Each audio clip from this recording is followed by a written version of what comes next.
Good morning and welcome to the Morning Spotlight Podcast. I'm your host, Mike Ham, coming to you as always from the Spotlight Studios here in Morristown, New Jersey. My guest today is a marketing and creative strategist who has worked at companies from Fortune 100s to startups developing integrated marketing campaigns. Say that 5 times fast. That elevate the customer journey at every touch point. She has a background in advertising and graphic design and is now also the producer and host of the Drinks After Work podcast, where she interviews people in the marketing and creative industry, happy hour style. She is Tiffany Callahan. Tiffany, welcome to the show.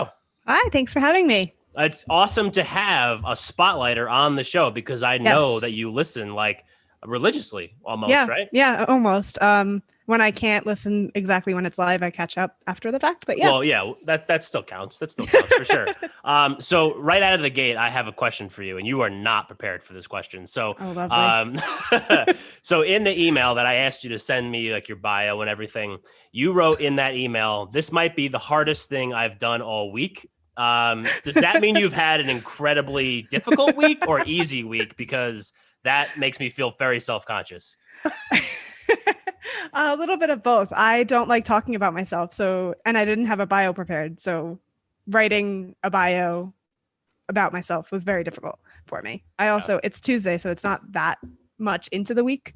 Right. So don't flatter yourself too much. Well, you're already prepared that the rest of the week is going to be easier than what you're going to do here. Right? Is that right? No. So it's the hardest thing I've done as of up to this point. Yeah. Oh, okay. I understand.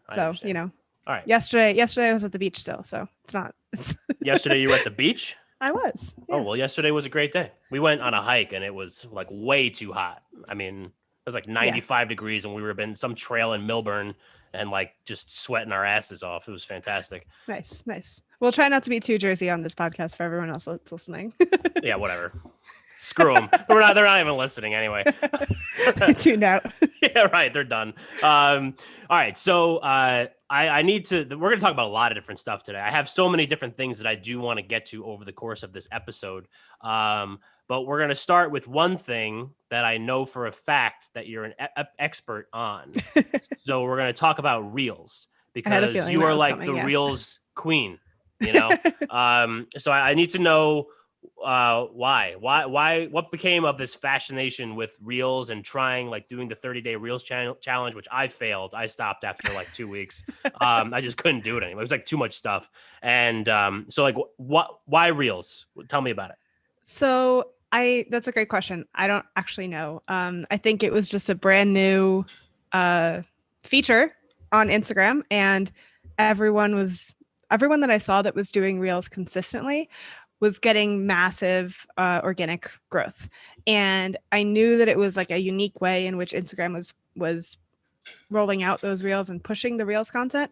They were actually favoring smaller accounts, and they still are. Instagram creator has come out with saying that is the purpose of Reels, is actually to actively promote smaller accounts that are wanting to grow.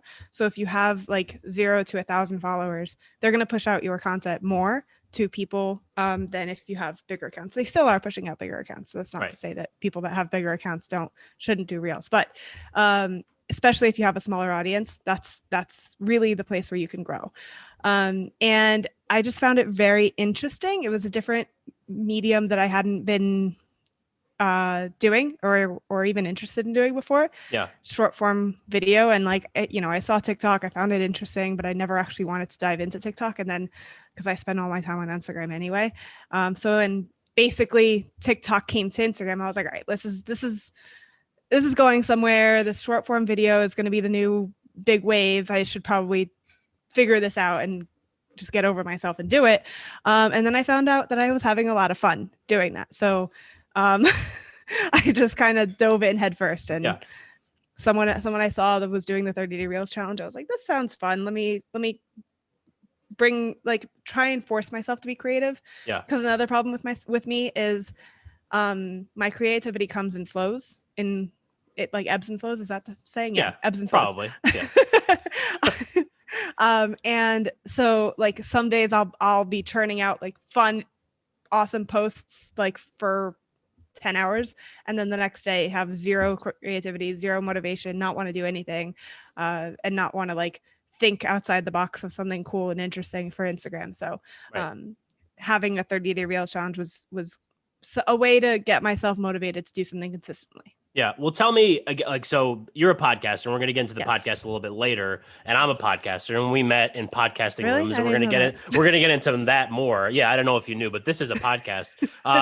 So tell me how, like, what is the benefit of doing reels for podcasters? Because to me, it's always been not very difficult, but difficult to get people to translate from one platform to a podcasting platform, to take, at the time of this recording, the 660 some followers that I have on Instagram don't necessarily translate to listeners to the show. So talk to me about like the benefit and like, how that relationship works. So the benefit is, at the end of the day, the benefit is you're just going to get more exposure out there. More people are going to know who you are, and they're going to know that you have a podcast. So then inherently, more people that know about your podcast will likely listen to your podcast. It's not going to be a one-for-one take, obviously. Right. It's the same thing, regardless if it's podcasting or if it's you're a small business with sales that sells product, or if you're a coffee shop owner, whatever. It's not going to be a one-to-one translation. You're not going to have all of a sudden like 1 million people come to your coffee shop just because you have 1 million followers on Instagram.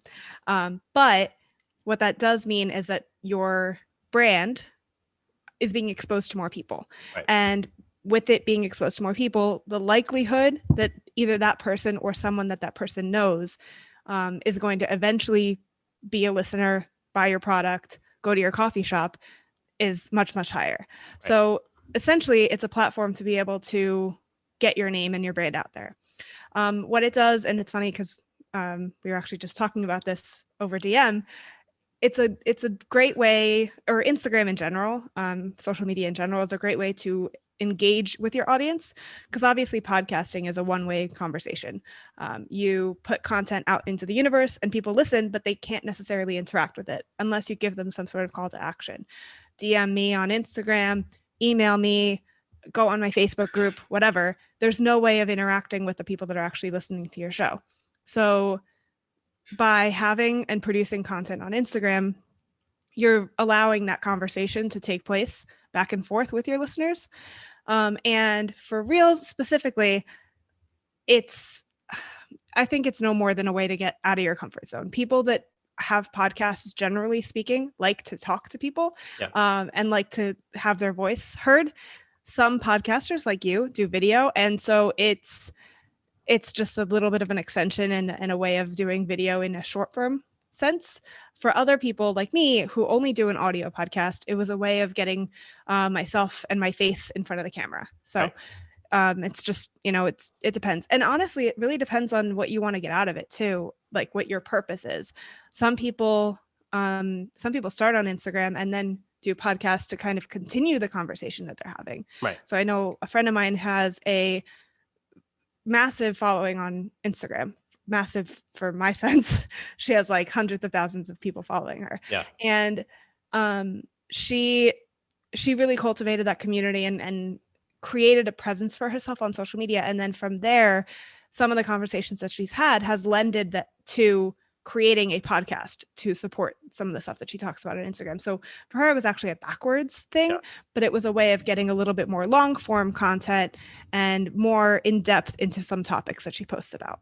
Right. Yeah, I know. I think that's a great point, because I think that as I've seen my Instagram grow, I've seen my listeners grow. And I think that it's just one of those things where it just kind of helps promote the overall brand. So if I have the Morning Spotlight brand and that continues to grow on Instagram or wherever else, eventually, if it takes 10 followers to make a listener, or 20 or more, I don't know what the conversion rate is. I'm sure it's a lot higher than that. But yeah, I mean, I think it depends too. It depends on the content. Yeah. Yeah, but I just think that that's just something where, like, the more you're able to get your brand and yourself out there, you got to cast a big net to catch some fish. You're not going to catch a fish with a net this big, but the bigger your net is, there you go. Correct. So we need to get to know you more, because, to be honest, and we've known each other basically since January, I think, on Clubhouse. Yeah, I think so. Was on Clubhouse. I don't know like anything about you. I mean, not. I mean, I say that like as a little bit embellished, but I mean, Right. like I know that you have a marketing background. I don't know what kind of marketing. I don't know kind of like what your trajectory through your career has been. I know True. you have a family. You're here in New Jersey, just like me. So we Yes. probably live 20 minutes away from each other and have never met each other. But Well, we probably have actually. well, yeah, we probably have run We across each probably other at run some across point. equations. Yeah, we Yeah, I probably probably both like met at the famous beeped frog at or something you like because that. Yeah, you probably like were in my lane or I was in your lane. You probably beeped at me on like Route 80 or something. yeah. But that's just what we do here. That's how we say hello. But so let's talk about just kind of give me like a 30,000-foot view of your background in marketing. Let's talk about that first. Awesome. So it's a little bit kind of all over the place, but not really. So I went to Seton Hall University, so still in Jersey, with a degree in marketing, and minors in advertising and graphic design and Spanish, actually. So that's fun. It's a lot of And degrees all at once. yeah, I know. Yeah. Can you speak Spanish now? Yes, I can. I also speak Portuguese because I am Portuguese. Okay. So, but that So was you're trilingual. yeah. Wow. You should do something like that. You should do a reel in a different language. I should, to show your well-roundedness. I should maybe, because I don't also want to like necessarily attract people that only speak Spanish, because then I'm like, my podcast is only in English. Sorry, well, that's guys. a good point. Yeah. Well, that's why you're in marketing and I am not. So yeah, you got to think of the whole life cycle. That's true. Yeah. Good. Fair point. So you know what you're talking about. We've a little bit. Right. A little bit. But all right. Sorry. Continue. Trilingual. Seton Hall, marketing. And when I left, when I graduated, I left. Yeah, I just dropped out. No, when I graduated, I got an advertising job in the big city, New York City. For those of you guys that don't know where this is, the city. The city. Yeah. Yeah. And did that I was working in advertising on the account side for I think like 2 years, 3 years, something like that. And then I transitioned over to the client side, which basically just means that instead of doing the advertising, I was the one telling the advertisers what to do. And I started there, and I kind of jumped around in the marketing field from everything from like email marketing, radio, TV, above the line is what those are called, above the line tactics, and retail. Did a pretty good stint in digital marketing, everything from e-commerce to personalization, A/B testing, all that fun stuff. And I'm just using buzzwords at this point. Yeah, I know what half of these things mean. I'm gonna start writing them down. It's fine. Above the line. Yep. There you go. A/B. I know what that is, but I'm just gonna write it down anyway. Yeah. All right, keep going. I'm sorry. No, you're good. Then, yeah. In the meantime, during all this, I also taught graphic design at Seton Hall for a couple years. So I taught like incoming freshmen basics of graphic design, intro to graphic design, essentially was what it was. Okay.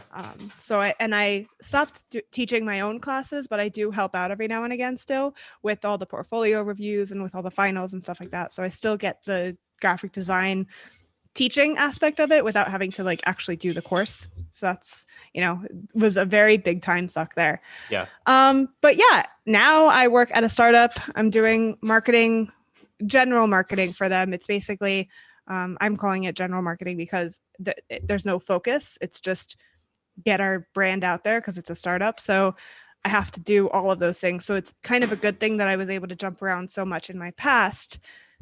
Now that I get to like work at this startup, and kind of flex all of the different, or wear all the different hats that I've worn. So. Right. You could say flex the muscles because you don't want to be like a jack of all trades, master of none. You know what you're talking exactly about, for sure. Yeah.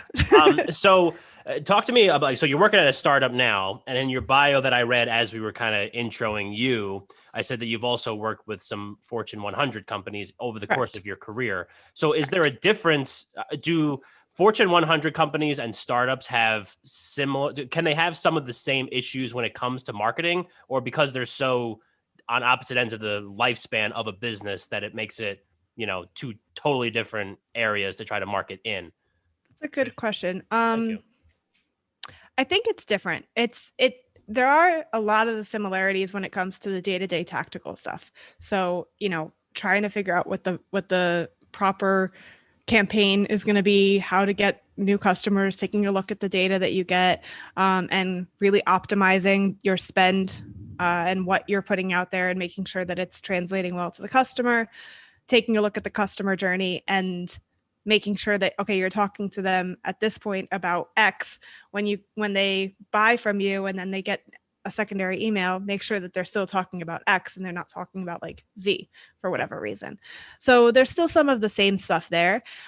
The biggest difference is inherently in the amount of work that's necessary to brand a startup versus, or even to get a brand recognition out there of a startup from a Fortune 100 company. Sure. Obviously, everyone knows what Verizon is. Like, that's one of the companies that I used to work for. So Verizon is a massive name. You know what it is. You know what they do. You know what they sell. And so the upfront work is very, very simple. You just put the name Verizon on there and you know that they sell phones and they have a 5G network now. For this other startup that I'm doing, you have to do a lot of the heavy lifting of giving an example and giving it a storytelling around what the product actually is, what it does, what the benefits are. And then you have to do the work of why you should buy from them as opposed to any competitors. Right. So it's really a lot more brand work upfront than it is like tactical work. That's really the biggest difference. Does it also become difficult maybe because like if you're working for a Verizon, I'm sure that they probably have deep pockets to spend in the marketing world. So it's just kind of like, we have this huge name plus a lot of money. Then do you have like another instance where you have to be strategic in how you spend those dollars on the marketing side with a startup? I would imagine, yes, right? It can't just be like, let's just throw all our money at marketing and then figure it out, Yeah. So it's actually interesting. Yes, that's true. We do have a lot more money, obviously, at the bigger companies than you do at a startup. But I would argue that it's actually easier to optimize the spend of marketing budgets at a startup than it is at a big major corporation.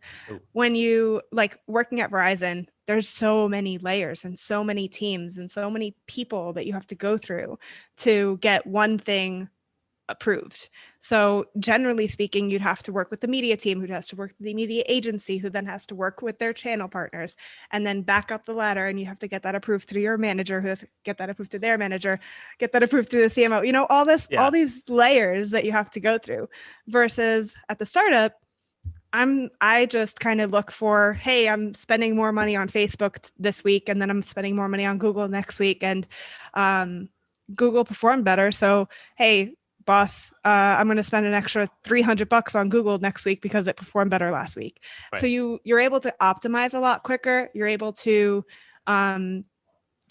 tweak things a lot faster, and kind of the whole mentality of fail forward fast is easier done at a startup because there's less layers, basically. Right. Yeah. All right. Well, I did not know that. I think that's a great point. And I was just curious. I don't know why. I didn't either until I started working at this place, and now it's like, it's really opening my eyes to all the work and all the levers that you need to pull to get something done. Yeah. Whereas before, I was just, it was an email that I would shoot out to some other person who would probably shoot that same email to someone else to get something done. So yeah, right. Yeah. Forward, delete all the top stuff, send.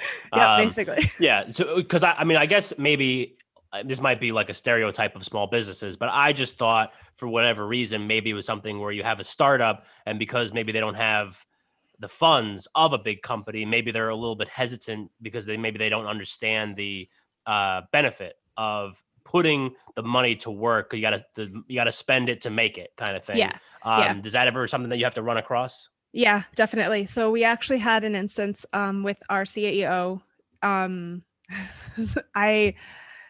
It was one of the first meetings that I ever had with him, and he was arguing as to how we could get attribution. So attribution is a big thing with startups, especially because you want to make sure that every dollar that you spend, you can actually see where it's going and how it's driven conversions down the funnel.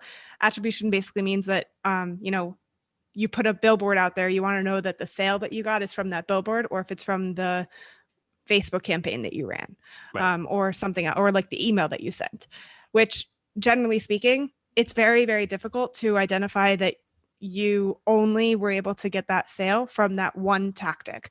Usually, especially at a big company, you don't really care about those direct attribution numbers because you have so much spend out there that is going towards brand awareness or that's going towards, you know, all of these campaigns working together, as opposed to now at the startup, you want to be able to individually say, yes, this billboard made X number of sales. Yeah. So that was what his question was in one of the very first meetings. And I'm sitting there like, deer in headlights, like, oh my God, what have I done? Why am I now having to justify the $3,000 that we spent on this billboard to some guy that we only got like 10 sales from? And I'm like, well, honestly, the fact that you can even attribute 10 sales to a billboard is pretty great, right. Like, so it's interesting having to justify that stuff.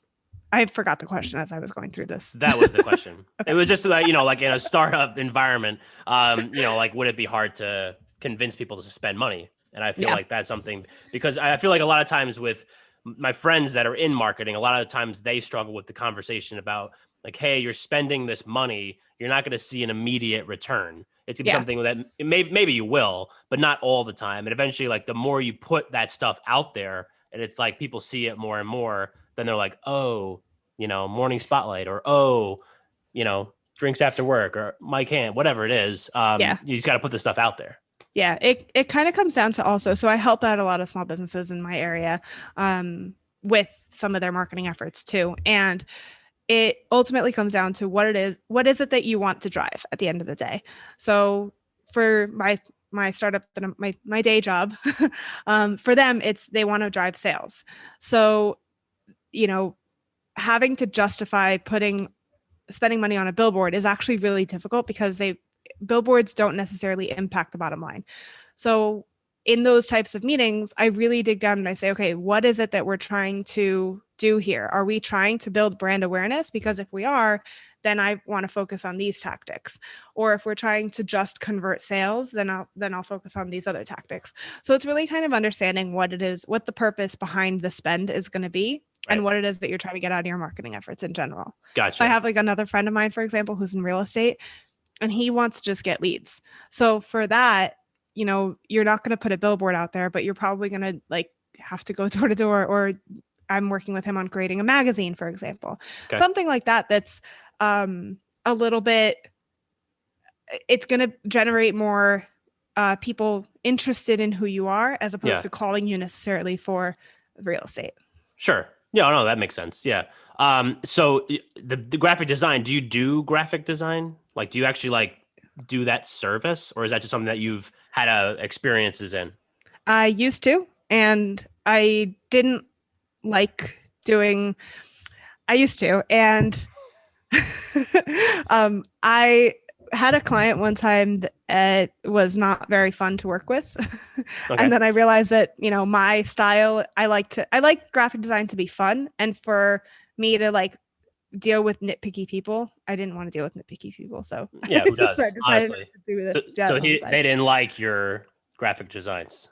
It's not that they didn't like them. They were just very picky and like, well, that shade of red is a little bit too bright. Can we turn it down 2 notches? And can we move this over to the left 2 inches? And like little things like that. And I was like, it was throwing off the design balance it yourself. Design it yourself. Exactly. So after that experience and talking to some friends of mine who actually do graphic design freelance work, I decided that I wasn't equipped to deal with the nitpicky people like that. And apparently that happens more often than not. So I still do it on the side for fun. I still design some friends' wedding invitations and things like that. So I do the fun stuff. Yeah. Did you design your own podcast logo? I did. I've told you before, I really like your podcast logo. Drinks After Work, because it's the microphone clinking with the wine glass, which I think is creative. Thank you. I was just curious. I mean, I did mine, but no, it's awesome. I like that. It's sitting right there. Here. Yeah. No hair though. No hair now. You got to update it a little bit. I don't wear those headphones anymore, but then I have to like change all my stuff. Talk to me about that, like a rebrand. Is it hard to go through a rebrand? It is hard. Right. Because you have to basically take inventory of everything that you currently have out there And unless you're doing a gradual rebrand, in which case you're tweaking things a little bit. And so instead of having the plugged in headphones, you have like the big headphones that you currently have on right now. Yeah. That's a tweak to the brand that I don't necessarily think that you would need to change everything historically. Or what you could do is announce the rebrand. A lot of people don't do that.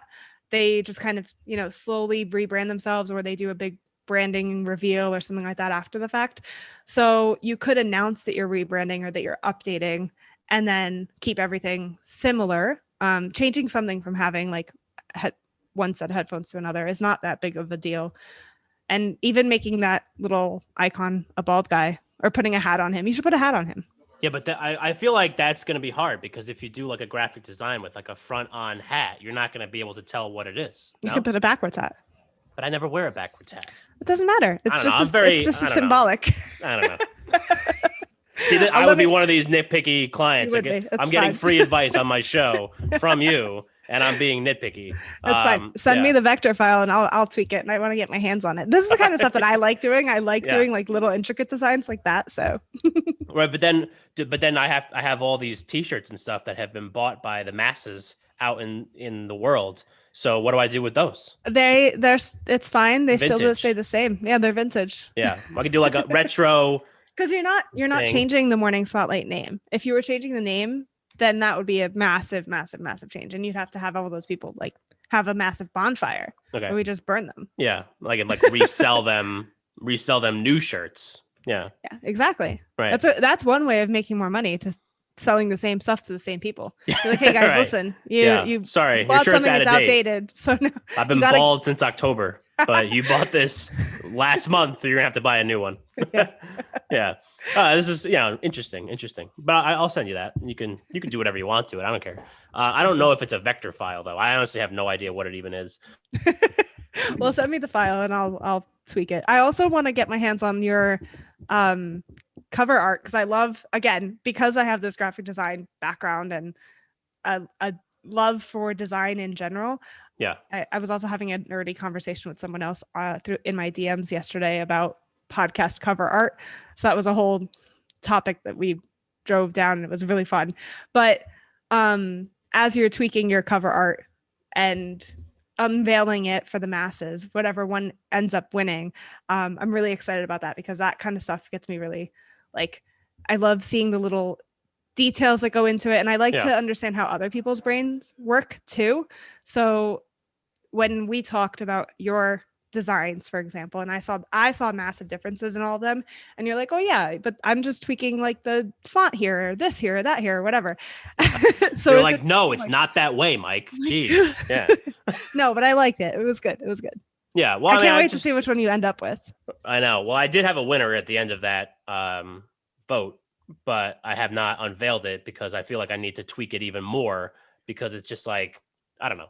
It's like one of those things where I just like have to, like the guest episode art that I changed and rebranded and did all that kind of stuff. I'm very happy with that, but I want to make sure that the new overall podcast art doesn't make it seem like it's the same thing. Like, I want it to be different, but still part of the same overall brand. You know what I mean? Yeah, it might honestly, by the time this episode posts, this conversation might be irrelevant. I might have already picked it. It might be.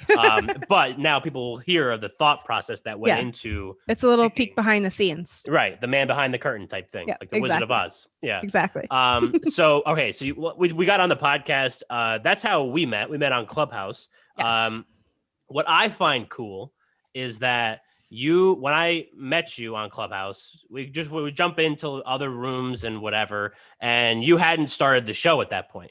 Right. And since then, you have now gotten like hosted rooms on podcasting and been a part of obviously the lunch hour, crew, and run that room, which, I'm not trying to be, I'm biased, 100% I'm biased. But that's, it's one of the, probably the longest running room in Clubhouse up to this point. We're just gonna say that it is, because no one else has been counting. So right. I would say that it is longest running room and the best room and the best room, best crew for sure. Yeah. Obviously.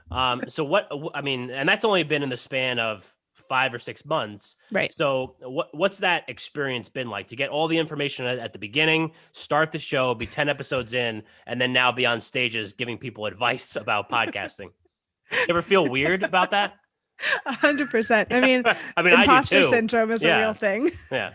I mean, I'm a little bit more experienced than you, but Yes. just in total time doing it an episode total. But even I feel the same way when I start talking to other people and they come on the room and, they're like, oh, I get 10,000 downloads an episode. I'm really upset with my growth. Can you help?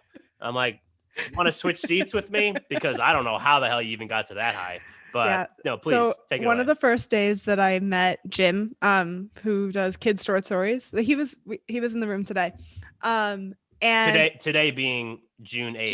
June 8th, yeah. Yeah, this isn't gonna post June 8th. Well, I guarantee people that listen to this aren't also in our clubhouse rooms anyway, so it doesn't really matter. And he probably, I mean, by the time this posts, we'll still have the longest running clubhouse room. Well, ever. That's true. He might be in there. Yeah, exactly. Whenever this episode posts, so they could be still. It's like that could be evergreen or it could be not. So we'll just have to wait and see. Or clubhouse could just be a massive dumpster fire and not even exist. I mean, people are like listening to this close. Like, what? Clubhouse is getting close. I mean, really honestly, like the bugs and stuff now, it was great at the beginning. It never really got buggy. And now it's just, I mean, today's room, people were talking on stage. We couldn't even see them. And then you were in the room, but you weren't actually. But I wasn't actually in the room. It was funny. I'm sorry. We're getting like all over the place. Please This tends to happen. If you want an insight into what my podcast is like, this is exactly what it's like. So well, this is what my podcast is like, so it just works. Okay. Do you remember my question? Because I barely do. I think so. Well, we're just gonna start with the story that I was telling, and tell that story, and we'll take it from there. So Jim, kids short story. Yeah, Jim. Wow, I can't say that very fast. Yeah, that's hard. Short stories, Jim. He, one of the very first few times that I met him on Clubhouse, he asked some sort of question around like titles or so, I forget exactly what it was, but he was asking like a pretty basic question that I had done my research on, and so I was able to help him with the answer. And then he's like, oh yeah, that's great. Okay, so that'll help when I go out for my sponsors, as I go to now that I'm getting 200 or 300,000 downloads per episode. And I was sitting here and I was like texting with another friend of ours, Lauren, and I was like, did I just give advice, me with one measly episode out, because I'm pretty sure I only had one episode out at the time, right, who does not know what she's doing, give advice to some guy that's like massively successful, that's thinking about quitting his job to do podcasting full time. Yeah. So it is interesting. A lot of imposter syndrome coming out, where I just kind of have to make sure that I don't discount the work that I do, and I don't discount the fact that I know what I'm talking about to an extent, but I also am able to kind of make sure that if I am saying something, I'm qualifying it, like, hey, this stuff, if I'm giving you advice, yes, I know what I'm talking about, and this is what I'm able to take based on the limited knowledge that I have, or based on the research that I've done to back it up. If I don't know what I'm talking about, I'm not going to be the one to raise my hand and say, hey, this is what you should do. Yeah. So for example, if someone's asking like a technical question in terms of hardware that they should use, nope, not me. Someone else take this question. Ask somebody else. Yeah. So I think it's also a good thing that we've built like a little community that we can kind of tap into that has different expertises in different areas. So you don't necessarily need to be the expert in all things podcasting in order to help other people with their podcasts. You can rely on the community that you've built that can help them do that. Yeah, I agree. That's a great way to put it. I mean, like I literally started, I said this, so yesterday, June 7th was our 100th podcast lunch hour. And I said in that room, the first couple times I ever opened it, I would write, the title of it would be Podcast Lunch Hour, Teach Me Something About Podcasting, because I didn't know anything. And I still barely know anything. But now, I mean, it just got to be too much of a hassle to like write out that whole title of that room. So, and then we, got to now, and we're 100 episodes in, and people think that we know what we're talking about, but joke's on them. But no, seriously, but I do think that's a good way to put it, because I think that when you get into that room, especially when we have a lot of us up there, whether it's, me, you, B, Raf, Tiff, Faith, Lauren, you're Tiff, Lauren. I was going to let that one slide. Yeah, but... I was just because I have to say them all together. Yep, I know. It's like, if you're going to name the 7 dwarfs, you're going to name them all. You're not going to like pick a couple. But Brian, and other people that jump into that room to help us out. And I think that it's nice because then you can, if somebody asks a technical question, we have people on the scene. They can answer that question for you. If they ask marketing questions, we have people on the scene. They can answer that question for you too. And that's one of the things that I think is where you're able to flex those muscles, because you have a background in this thing. And while it may not be specifically podcasting, marketing works for a variety of things. Correct. So it's not just because you did marketing and graphic design at Verizon, you can't talk about marketing a podcast. Right. So I think that's where it kind of works, Yeah. Go ahead. Yeah. No, I agree. And I also think that a lot of the advice that I give too from the podcasting standpoint is as a listener, because sometimes I feel like we get too in the weeds with being creators and hosts of our own show that we forget the experience of what it's like to listen to other people's shows. Yeah. And so sometimes some of these questions that people have, like yesterday, I don't know, so it wasn't yesterday, but sometime recently in the recent past, someone asked a question of announcing, like taking a couple days off or announcing something on their podcast. And I gave the advice of, hey, maybe you shouldn't necessarily announce it unless it really is going to impact the trajectory of your show, because people are not going to necessarily listen to it exactly on the day that you release it. So, as a listener of podcasts, I can give that type of advice too. Sure. So it goes back to kind of marketing and understanding the full customer journey, where you have to think through where you are in that person's life cycle with you. Are you really just introducing them to your brand or to your podcast or to your small business or whatever? Or do they know who you are, and have they done business with you in the past and you're just introducing them to a new product or something like that? Right. So you have to just kind of understand the life cycle of what it is of the customer that you're talking to.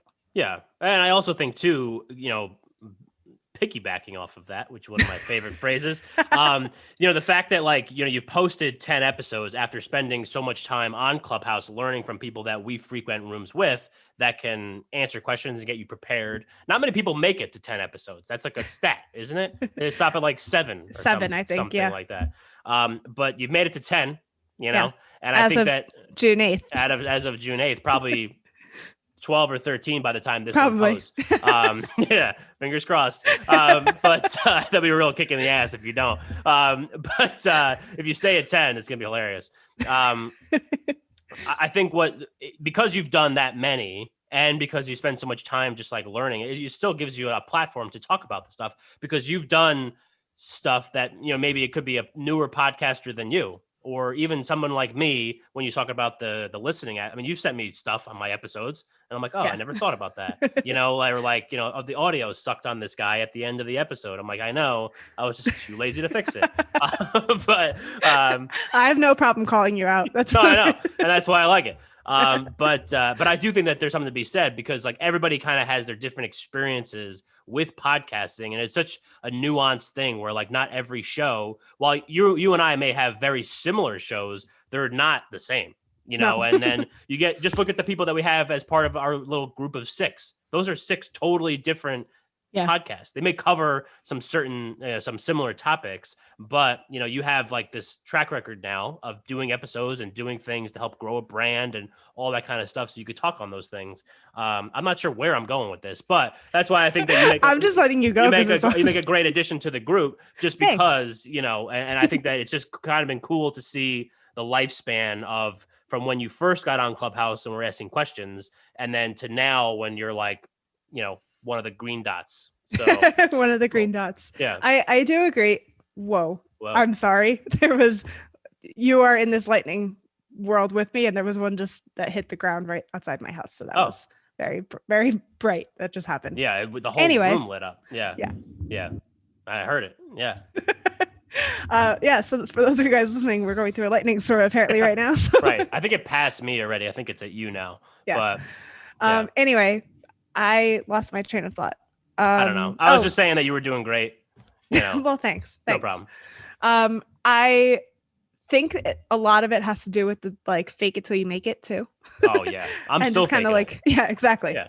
Just show up, even though if you don't know what's going on, and eventually you'll learn.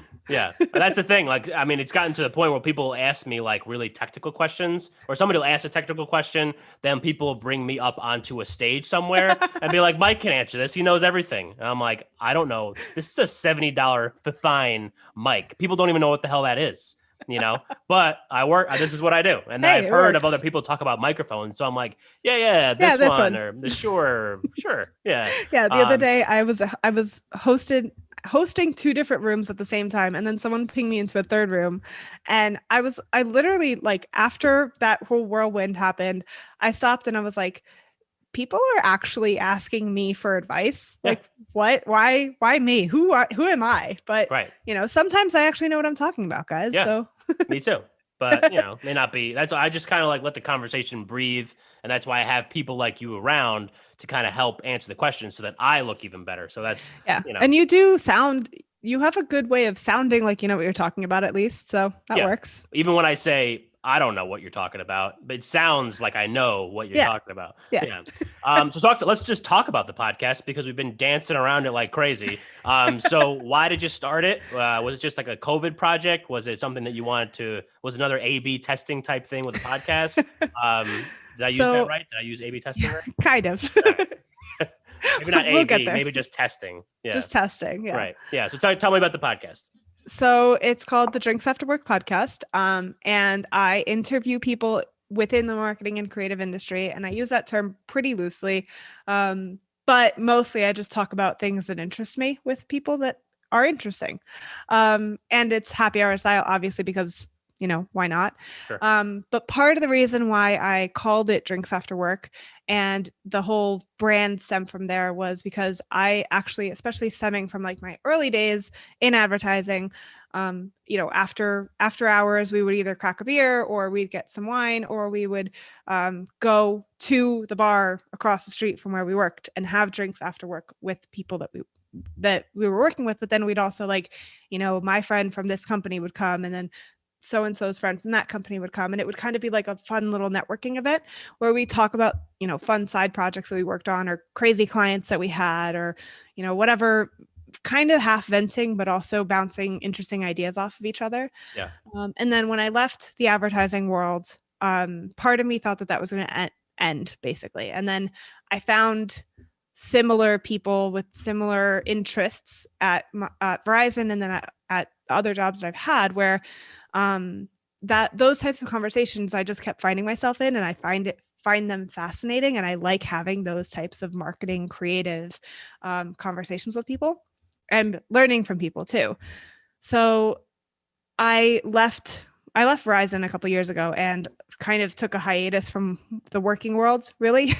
Yeah. And so I missed that interaction. I missed happy hour, basically. Yeah. And then obviously COVID hit, and I missed happy hour even more. Same. But even before COVID, I got pregnant too. So I was 9 months of not drinking and therefore not going to happy hour. And then now that I'm a mom, I have a kid that I can't necessarily go to happy hour, even if I wanted to. Yeah. I mean, I can, but not really in the same way. I have to be responsible. If you you have a son, right? Son, yeah. Yeah. So if you leave your son at home, even though he can't drive, right, it's still frowned upon. So kind of. Mom will be back in an hour. Just don't drive away. Yeah. So basically, it was me missing those types of conversations and wanting to have them. I started actually by writing a blog and putting like my ideas of marketing out into the world. And then I was like, this is silly. I don't actually like blogging. And it didn't have that two-way conversation. So then I decided to start a podcast. There you go. And now here we are. Here we are on June 8th. And then this episode posts whatever.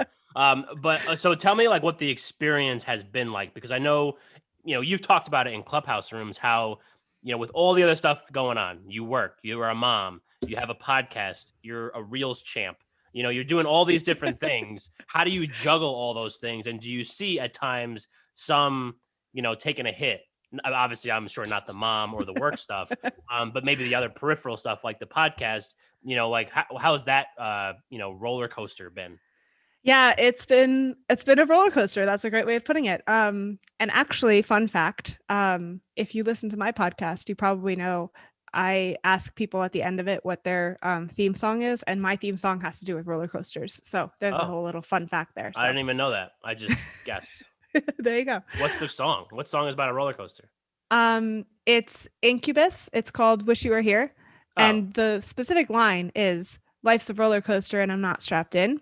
I should be holding tight, but my hands are busy in the air." Okay. So yeah, that's my favorite line of all time. All right. Anyway, that was a fun little side. Yeah, side no, I like tangent. that. We'll make that a reel. We'll make it a reel. Yeah, there you go. Yeah, a lot of the side projects, a lot of the fun stuff that I like to do definitely take a backseat sometimes. Yeah. Hence why I've had the podcast for what now, a couple of months, and I'm only 10 episodes in. But that being said, I am trying to kind of find a good cadence for it. Yeah. And I think it's super important to compartmentalize things too. So for me, when I'm in work mode, I need to be fully in work mode. When I'm in podcast mode, I need to be fully in podcast mode. And then at the end of the day, once my son comes home, I need to be in mom mode 100%. So, and that one's easy for me. That's like a non-negotiable too, exactly. And I'm sure it's easy. Yeah. Yeah. That one, my phone's down unless he's napping or whatever. And then I'm fully present there, but it's not so easy when you're working and all of a sudden, you're trying to multitask and you're like, well, let me give 5 minutes to my podcast. And then next thing you know, it's an hour and a half later. And then I have all these other emails that I have to get to and all this other stuff that I have to do. So it's trying to batch work is a big thing, but also just make sure that like when you are dedicating time to whatever task it is that you're working on, dedicate that time fully and only be present there, because yes, multitasking is a thing, and I pride myself on being a very good multitasker, but it's going to suffer a lot. Whatever topic you're doing or whatever thing you're doing at the time is not going to get 100% of your output because your brain is elsewhere. Right. So that's kind of the thing that's helped me make sure that I'm able to do all those million things at once. Yeah. So talk to me. So I find this interesting, not what you were just talking about, even though that was interesting. One of the things that I think kind of like pulling all these things that we've talked about over the course of this episode, because we've been talking for 45 minutes, I think, right? I mean, I never look at the clock and I just did. And I'm like, oh, wow, I've had Tiff here for a while. So you have this marketing background and you have a podcasting background. Outside of the reels, which we discussed earlier, have there been things that you've done in your marketing background that you've tried to apply to the podcast that you've seen have maybe worked? This could be like a marketing tip for any podcaster out there. Just curious. So for me, not necessarily, unfortunately. I have not had the time. However, I have not necessarily with podcasting, but I've helped other people start their stuff and try and get their name and their word out there. Outside of advertising, because I think that's a big thing that podcasters can do, but it's a big thing that people don't necessarily have the funds for. Outside of advertising, I think making sure that people know that you have a podcast out there is important. So make sure it's advertised on your LinkedIn channel. I know that you do all this on LinkedIn and you have a big presence there, but make sure it's on across all of your social medias. When you're networking with someone, for example, make sure that they know, hey, not only am I the coolest guy in title insurance, but I also have a podcast that you probably want to listen to because I interview some pretty cool people. I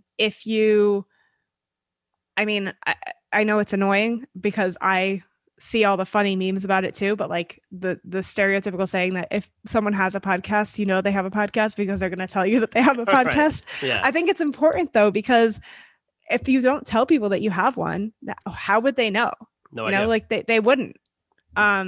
So I feel like making sure that people know that you have one is super important. Yeah. And also, this doesn't necessarily apply to you, but to people that maybe have solo shows, making sure that you get one person or interview someone that is interesting enough to get other people to talk about it.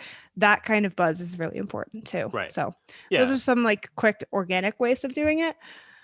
Other than that, I think it's really relying on paid stuff. Yeah.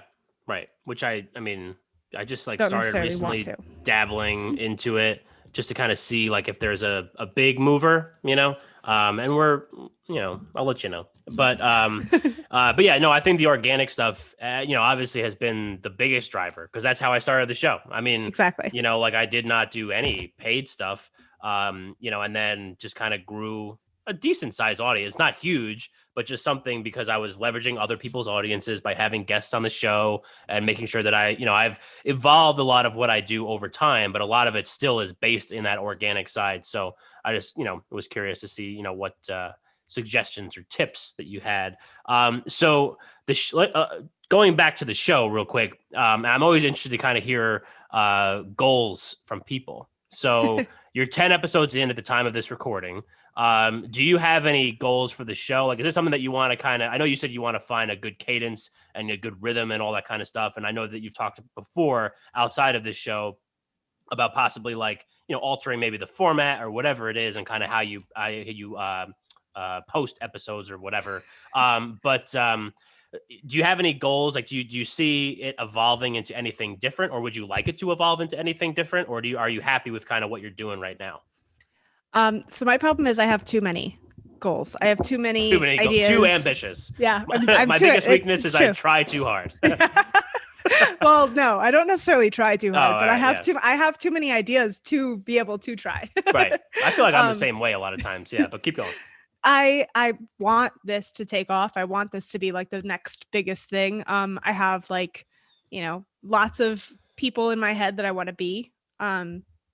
Big name podcasters that I want to emulate, for example, and I want to be able to branch off of there. So yeah, I see this going, and that's part of the reason why a lot of times I come to you guys or I put stuff out there into the universe, because I'm like, the more I talk about it, the more it's going to drive me to want to adapt and change and make it better too. So yeah, I see it going into me not just interviewing people, but offering additional marketing strategy support and insights and things that people can come to get small little snippets of whatever topic it is around marketing. Ultimately, I want to be able to help people with marketing. So whether that's through the podcast and then growing it into like a course or doing merch or doing, a bigger, I just want this to be like epic. So yes, Eventually it's going to be, I'm going to put that out to the universe. Yeah, right. Now it is going to be epic. Yeah. It's just taking baby steps to get there. And also the other problem that I have is prioritizing myself and my stuff over other people.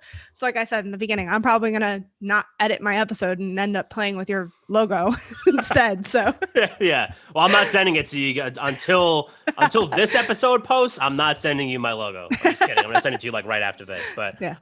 Yeah. But no, I think that's good goals to have, because obviously we're all in this to try to, it would be cool if we were next level type stuff. And I know that you have the tools, at least like the knowledge and the know-how on how to grow something. So then it's just a matter of being able to apply it and, channel the energy, like put the train on the right track and just kind of like let it go. Yeah. Yeah. The thing is, I'm great at helping other people do this and helping other people grow their accounts and grow their podcasts and whatever, start their businesses and continue growing their businesses. I'm not so great at implementing my own advice. So do as I say, not as I do. Right. Yeah. Right. And that's a good way to put it too. I mean, because I've heard you talk and I've tried to implement things at times. I mean, again, tried the 30-day reel challenge, failed miserably. I mean, I was doing pretty good with it. I mean, I was 2 weeks, I was going strong. I was even doing weekends. And then I missed like Memorial Day or something. And then I missed Tuesday, Wednesday, Thursday, Friday. And then I was like, oh no, I forgot to do a reel. And then I was like, well, I can't post, 5 because that doesn't count. So then I did like 1, and that one actually got over 1,000 views. So I was kind of happy with that. That's awesome. Just right out of the blue. But just to go back to the reels thing, I don't know, again, all over the place. So I noticed, how you could do like the insights on Instagram? Yes. In the 7-day period where I basically forgot to do one, the audience engagement was down 30% as week over week. So the week prior, where I had done a reel every day, my new engagement for that week was now down 30%. So well, yeah, that's inherently going to happen because as you're putting more content out there, people are going to want to engage with that content. Right. So, and your stuff is interesting enough to where people don't just look at it, they like it, for example, and they comment on it. So that all adds to engagement. Right. So it makes sense that engagement was down when you were posting reels because you're also limiting your reach. Yeah. I've also seen a slowdown also in the growth of the account itself. Yeah, exactly. Because you're not using the avenues that Instagram has to be able to grow your account further. Reels does that. Reels gets you in front of way more eyeballs than you normally would. Posting to your feed, posting to stories, that doesn't do that enough. Stories doesn't post to anyone outside of the people actually following you. So right. Gotcha. So, yeah, it's important to remember, you have all these different levers that you can pull. Yeah. I think I've used that analogy a couple times in this recording, but make sure that you don't just pull one on and off multiple times. You have to pull several at the same time and try and figure out what works. Yeah. They all work together, basically. Yeah. No, and that's definitely, I would agree because I've seen it firsthand on how it happened. So yeah. But see, it's backup to say that I'm not just faking it. I am I know what I'm talking about. Yeah, the numbers don't lie. Numbers don't lie. Exactly. And my numbers aren't lying right now. So, all right. So we have been talking for almost an hour, and this has been great. But I know we talked about all these other things you have going on, and I'm not letting you sit on this show for 2-3 hours just chatting with me. You're gonna have to go do your other stuff and edit your episodes. Fine. So we're gonna move the show into this closing segment, which we call Under the Spotlight, which you are familiar with. So the spotlighters have been listening to us talk for the last hour.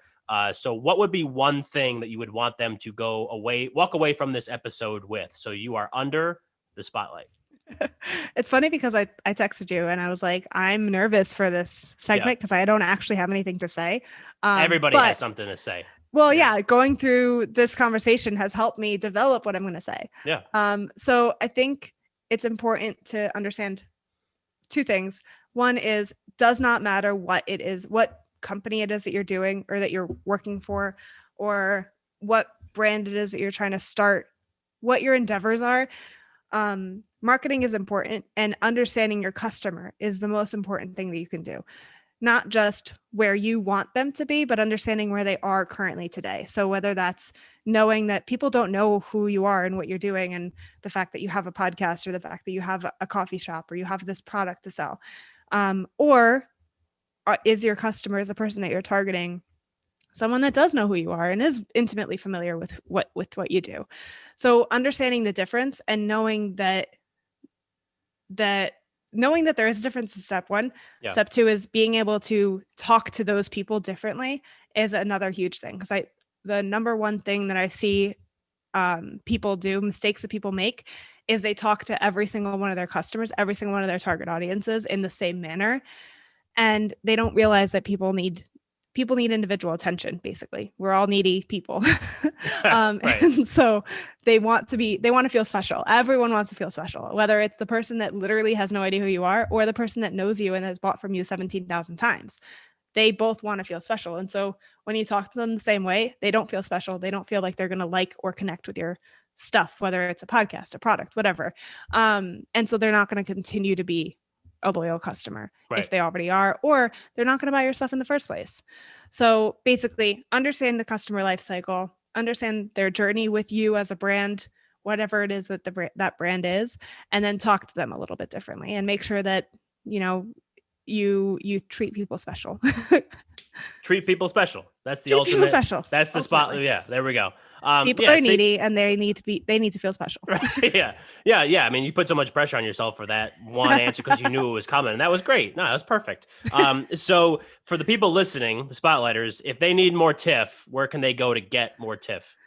So Instagram. Right now it's the Drinks After Work. Hold on. No, it's Drinks After Work _podcast on Instagram is the number one place where you can find me almost daily. I don't post on the weekends because I think that, you have a job. You don't work on the weekends. Well, you probably do because you're do all the time. Yeah. But generally speaking, people don't work on the weekends. But Right. that's mostly where you can find me. Also, I have the podcast, as we talked about most of this time. It's called the Drinks After Work Podcast.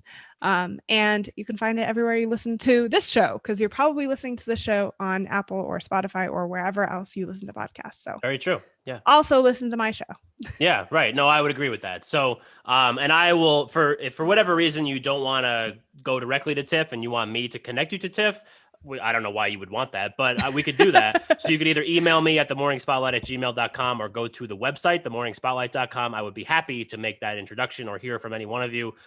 Tiff, thank you for coming on the show. This was great. Thanks for having me. This was a lot of fun. Of course. It definitely was. It definitely was. Yeah. Absolutely. Yeah. And then I can't wait to have this round 2 on my podcast. So right. for those of you listening. Yeah. Keep Mike's an eye come out on for too. that. Yeah. And then in that one, I'll talk way more because I made you talk so much during this one. But that's the give and take. Give and take. It's the guest host experience. Yeah, exactly. Awesome. It's gonna be fun. So yeah, no, I'm excited, pumped. And then and then we'll have to work on getting that edited and then posted and so it might be like 3 years before.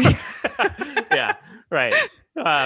We'll record it before this one posts, but we will never. It'll be one of those dark episodes that we were discussing Into with a different the vault. show. Yeah, Into the Vault. It's somewhere in Europe. Yeah. Yeah, inside jokes. We love inside jokes. All right, so Tiff, thank you again, and Spotlighters, thank you for listening, and we will catch you next time.